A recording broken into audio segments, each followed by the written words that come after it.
रहीम नहमदुहु व नुसल्ली अला हबीबिहिल करीम अम्मा बाद फ़अऊज़ु बिल्लाहि मिनश शैतानिर रजीम बिस्मिल्लाहिर रहमानिर रहीम व नादा फ़िरऔनु फ़ी क़ौमिही क़ाल या क़ौमि अलैसा ली मुल्कु मिस्र व हाज़िहिल अनहार तजरी मिन तहती अफ़ला तुबसिरून अन्तु बिल्लाहि सदक़ल्लाहुल अज़ीम। नाज़रीन, प्रोग्राम इज़ाला शुबहात के ख़िताब की खिदमत में हाजिर हूँ। अल्लाह ताला अपने हबीब अलैहिस्सलातु वस्सलाम के सदक़े से ये जो प्रोग्राम शुरू हुआ है इसको पाया तकमील तक पहुँचाने की तौफ़ीक अता फरमाए। जैसा नाज़रीन जानते हैं कि इस वक्त जो टॉपिक है वो शिर्क अल कुबूर पर चल रहा है। तो शिर्क अल कुबूर पर बहुत सारे वो शुबहात जो डाले जाते हैं उनका इज़ाला मैंने अल्लाह ताला की तौफ़ीक से किया है। अब मैं ये सोच रहा हूँ कि काफ़ी प्रोग्राम हो के ऊपर अब ज़रा की तरफ आना चाहिए। तो कुछ देर के बाद इंशाअल्लाह चंद प्रोग्रामों के बाद कुछ देर का मतलब कुछ ज़रूरी बातें हैं अभी और करने वाली। इंशाअल्लाह असल मौजू जो है कि अल्लाह ताला के जो नेक बंदे हैं उनकी कबूर पर उस मौजू पर आ जाएंगे। लेकिन जो उससे पहले शुबे वाली बातें हैं मैं उनको क्लियर करना ज़रूरी समझता हूँ, क्योंकि अगर वो शुबहात क्लियर हो जाएं तो बड़ी हद मामला जो है वो साफ हो जाता है। क्योंकि जब हम कोई जुमला बोलते हैं, हम कहते हैं, तो शुबा डालने वाले उसका बहुत ही गलत मतलब ले लेते हैं। हमारा कहने का मकसद और होता है और समझने वाले उससे कुछ और मतलब लेते हैं, और वो तो वो कुरान और सुन्नत के खिलाफ मतलब होता है और मुसलमानों के अकीदे के खिलाफ मतलब होता है। और ला मोहम्मद रसूलुल्लाह सल्लल्लाहु अलैहि वसल्लम पढ़ने वाला जब बंदा गुफ्तगू करता है तो वो मतलब उससे एक्सपेक्ट ही नहीं हो सकता, उसका मतलब लिया ही नहीं जा सकता। क्योंकि जो शुबा डालने वाले मतलब लेते हैं उस जुमले का वो किसी काफिर से तो लिया जाए, उस मान कि मुसलमान उसको माना सल्लल्लाहु अलैहि वसल्लम को, तो उसके अंदर तरीक बात करने के फायदे हैं। उन एक उसूल ये है कि कुरान और हदीस के अंदर हकीकतों में बहस की गई है कि जब कुरान की आयत में कुछ बयान होता है कभी मजाजन होता है। तो हकीकत का मतलब कभी उसकी निस्बत अल्लाह की तरफ होती है, कभी निस्बत अल्लाह सबब होता है की तरफ उसकी निस्बत होती है।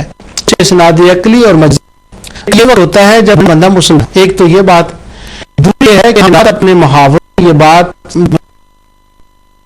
मुहावरे बोलते हैं, कहावतें बयान करते हैं, उनका जाहिरी मकसद अल्फाज तो और होते हैं लेकिन उनकी मंशा मुराद और होती है, उनका हकीकी माना और होता है। तो हमारे शुबा डालने वाले दोस्त हैं वो इस बात को नहीं समझते, इस फर्क महसूस नहीं करते या खुद नहीं करते, इसलिए वो फतवे लगाने लग जाते हैं।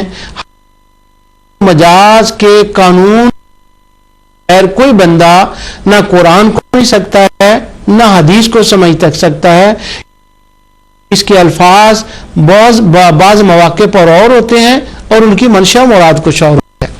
तो ये सिर्फ कुरान और हदीस के नहीं, उसकी मैं इब्तिदा करता हूं कि हमारे अपनी जुबान में भी कुछ मुहावरे ऐसे होते हैं कि जिनकी मंशा मुराद और होती है, और हम दिन रात असनादे मजाजी और असनाद अकली की बातें करते हैं। उससे मैं एक दो मिसालें पहले इस बात की दे दूं कि जब कोई बंदा गुफ्तगू करता है तो उसके दो माने होते हैं, एक आखिरी माना और इसका माना जो उसका बात होती है। हम अपनी जुबान में भी उर्दू जुबान की एक दो मिसालें मैं आपको बताता हूँ। कहते हैं जी मैं फलां बंदे के पास गया और जब मैं उसके पास गया मैंने उसको खरी खरी दो चार सुनाई। जब मैंने उसको खरी खरी दो चार सुनाई तो उसने सुनी ना तो उसको गया। यह हमारा एक मुहावरा है। उसके तोते उड़ गए। अब इसके जाहिरी माने को लें, जाहिरी माने को ले कि उसी के उन लफ्जों को पकड़ लिया जाए कि मैंने ये कहा कि मैं उसके पास गया तो उसके तोते تو اس کے ظاہری معنی تو یہ بنتا ہے کہ میں اس کے پاس گیا تو میں نے 2-4 باتیں کی. اس کمرے میں اس کے پاس ایک پنجرا پڑا ہوا تھا, اس میں کچھ طوطے تھے, تو جب میں نے اس سے 2-4 باتیں کی تو خود بخود پنجرے کا منہ کھلا, اسے طوطے اڑ گئے. یہ اس کا معنی بنتا ہے. لیکن اگر شعور والا ہو اور اس کے منشا و مراد تک اس کی پہنچ جائے تو معنی اس کا یہ ہے کہ جب میں نے اس کو باتیں بتائیں تو اس کے طوطے اڑ گئے. معنی اس کا یہ ہے کہ وہ حیران ہو گیا, وہ لاجواب ہو گیا. لفظ طوطے اڑنے کا استعمال ہو رہا ہے لیکن معنی اس کا یہ ہے کہ وہ حیران ہو گیا, اس کو کوئی بات نہ آئی. اسی طرح ایک دوسرا محاورہ جو اپنی زبان میں استعمال کرتے ہیں, وہ کہتے ہیں کہ میں فلاں بندے کے پاس گیا, اس سے 2-4 کھری باتیں کی تو وہ پانی پانی ہو گیا. یہ ہم دن رات استعمال کرتے ہیں. تو جب وہ کہتے ہیں نا پانی پانی ہو گیا, تو اس کا ایک ظاہری معنی ہے. وہ ظاہری معنی یہ ہے کہ میں نے جب بات کی تو وہ پہلے تو انسان تھا, چینج ہوا تو وہ دیکھتے دیکھتے تاب بن گیا. لیکن کوئی دنیا میں مجھے کم از کم نہیں ملا جو اس کا یہ معنی سمجھتا ہو. ہر بندہ یہ معنی سمجھتا ہے کہ وہ پانی پانی ہو گیا, یعنی اس نے کھری سچی باتیں سنی تو اس کو پسینہ آنے لگا, وہ حیران نہیں تھا. تو یہ محاورے ہیں. اسی طرح ہم کہتے ہیں کہ یہاں سے ہم چلے, مثلا میں اپنے شہر سے چلا تو برمنگھم میں ہمارا نور ٹی وی ہے, یہاں اسٹوڈیو ہے, تو یہاں ریکارڈنگ کے لیے میں آیا. بچہ کہنے لگا وہ برمنگھم آ گیا. حالانکہ وہ برمنگھم نہیں آیا, ہم اپنے شہر سے چل کر برمنگھم آ گئے. لیکن منشا مراد کیا کہ ہم برمنگھم پہنچ گئے, وہ کہنے والا کہہ رہا ہے کہ آ گیا. تو اس طرح سے منشا مراد اس کی اور ہوتی ہے, لفظ اور ہوتا ہے. ایک تو یہ ذہن میں رکھیں کہ جیسے محاوروں میں ہے اسی طرح قرآنوں میں بھی ہے کہ جب قرآن فرماتا ہے تو کریم صلی اللہ علیہ وسلم کو ارشاد فرماتے ہیں تو ظاہراً اس کے الفاظ اور ہوتے ہیں اور اس کا حقیقی معنی اور ہوتا ہے. اب میں اس کا دوسرا حصہ کر دوں, وہ یہ ہے کہ جو میں نے کہا تھا اسنادی عقلی اور مجازی, اور وہ یہ عام, اس کو میں یہ کہہ دوں کہ اللہ تعالیٰ کی ذات نے کائنات کو پیدا فرمایا, اس کو وہ خود چلاتا ہے, وہ کسی کا محتاج نہیں ہے, لیکن ہر کام کے لیے اس نے کچھ سبب بنائے ہیں.